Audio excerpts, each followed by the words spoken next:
Hi guys, my name is Designer Josh. I'm a graphic designer, and on this YouTube channel, I'll be teaching you on how to design professional graphics using Photoshop, right from the beginners level down to the advanced level. Now, Adobe Photoshop is a powerful design and photo editing software used by graphic designers, photographers, and even digital artists. You can use it to create wonderful flyers, social media designs, posters, thumbnails, logos, and lots more. Here are some of the graphics I worked on. You can see here is a social media design I posted on my Instagram page for my Instagram page, and here a couple of video editing that I worked on earlier. So on this YouTube channel, I'll be teaching you how to use Photoshop to carry out various photo operations and designs. So without further ado, let's get right into it.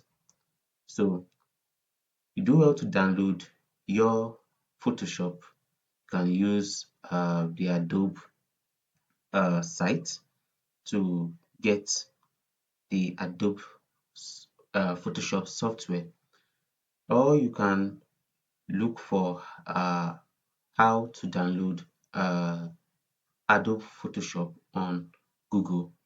So after that, for mine, I'm using Adobe Photoshop 2020. You can use a much more advanced version of it, but I'll suggest you use starting from version 2019 upwards, that is down to 2025 or 2026 if there is. So without further ado, let's get right into it. So after clicking on Photoshop, here you see this interface.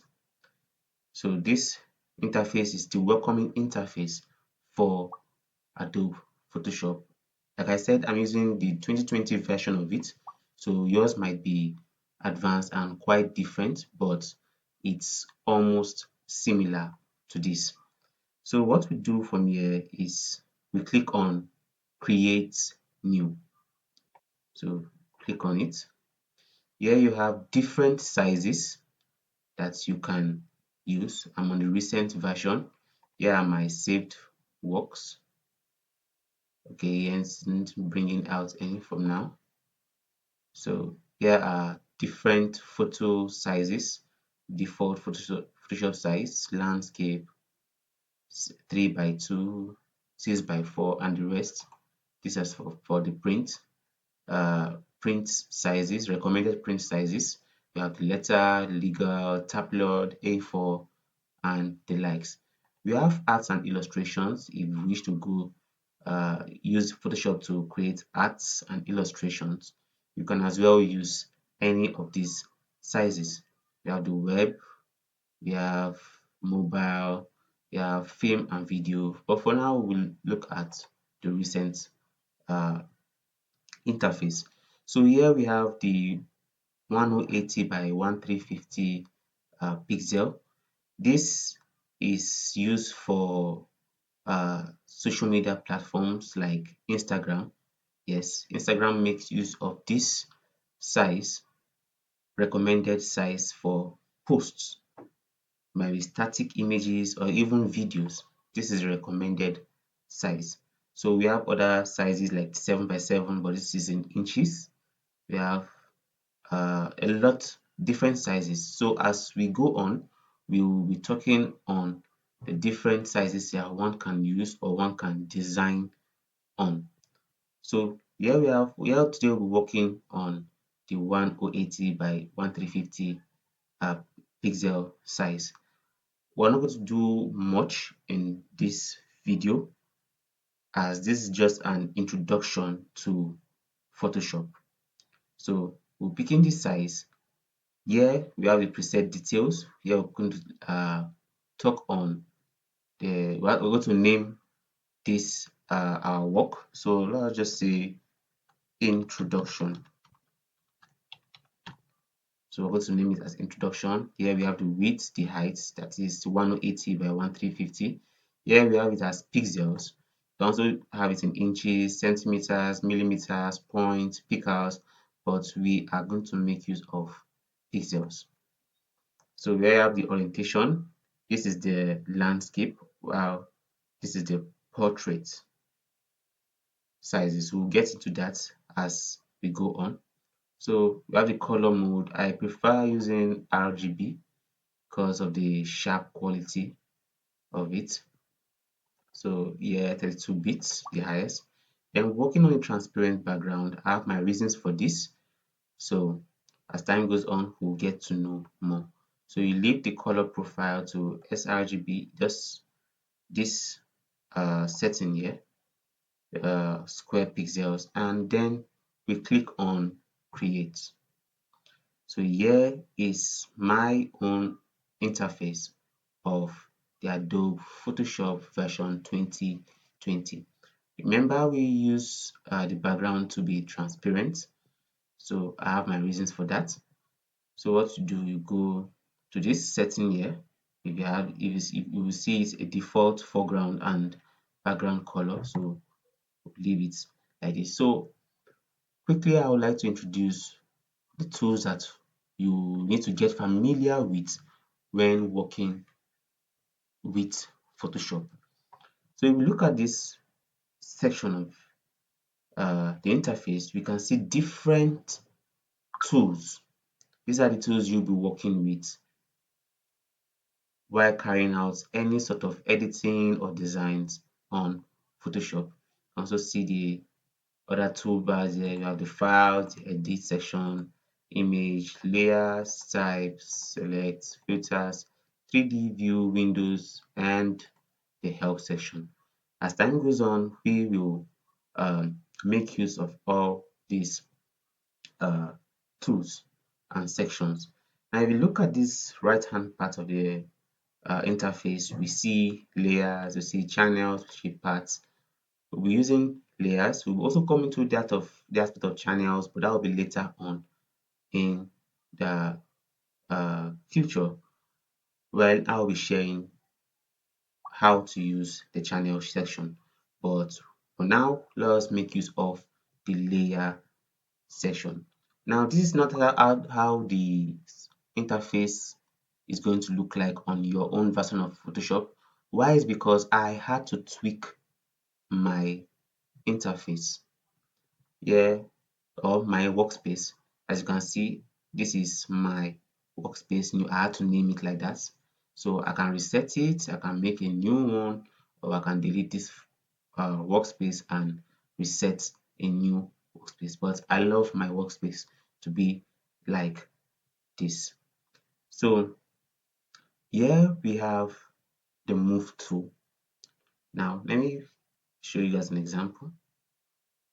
So here's is the rectangle tool. So let's say I'll use this.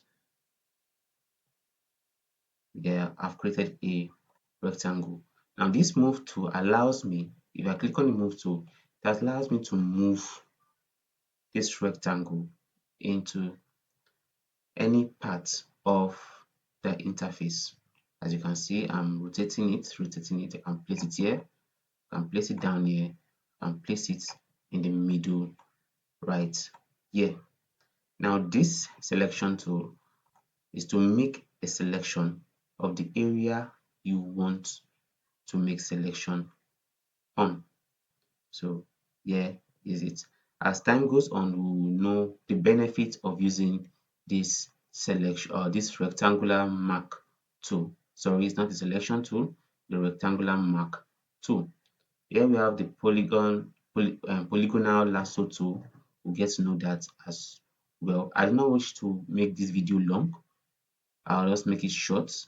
But as time goes on, we will we will use most of these tools to carry out operations on Photoshop. So here is the crop tool. I need to crop the part I will make selection on. So you can now click enter, as you can see. But I do not wish to do that. So in order for me to go back or to undo the effects, you can just click on Ctrl Z. on your keyboard. Control Z on your keyboard. Now, Control Z is a shortcut for undoing maybe a mistake that you made on your workspace. So Control Z is to undo that mistake that you made. So now I wish to deselect this part because I don't know how to make this part visible. So what I do is Control D. You can see you deselected this the selection that we just made earlier. So this is a quick selection tool. I'll talk about that later on in another video. The crop tool, we have the frame tool, we have the eyedropper tool, we have the content aware tool, we have the brush tool. Now this is another interesting tool. I'll be discussing about that in another video. Here we have the clone stamp tool, where here we have the history brush tool. Here we have the eraser tool. So let me show you how this eraser tool works.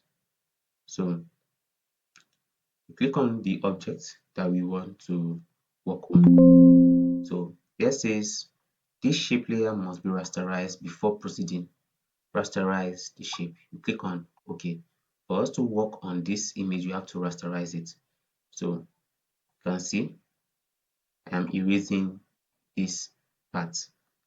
So for me to undo this, like I said earlier, you have to click on Control Z. Control Z, exactly. So what I do is, now for me to not to make the erasing effect much, like this one is much bigger. So I wish to just erase a small part of the rectangular box. So let me go back, Control Z. So what to do is you hold on alternate, the Alt key, you then right click, hold on right click, then as you can see, you see this we're changing the size of the eraser tool. So this to increase it, this to decrease, this is to decrease it. So what to do after decreasing it, you can see, unlike earlier that we had to erase more of the background or more of the image, but this one erases it, but not as much as the former or the latter. So you click on Control Z once more. So I do not wish to make this video lengthy. So in the next video, I will be taking us briefly on the other parts or the other tools on Photoshop. So do well to like, do well to subscribe to my YouTube channel, and see you in the next video.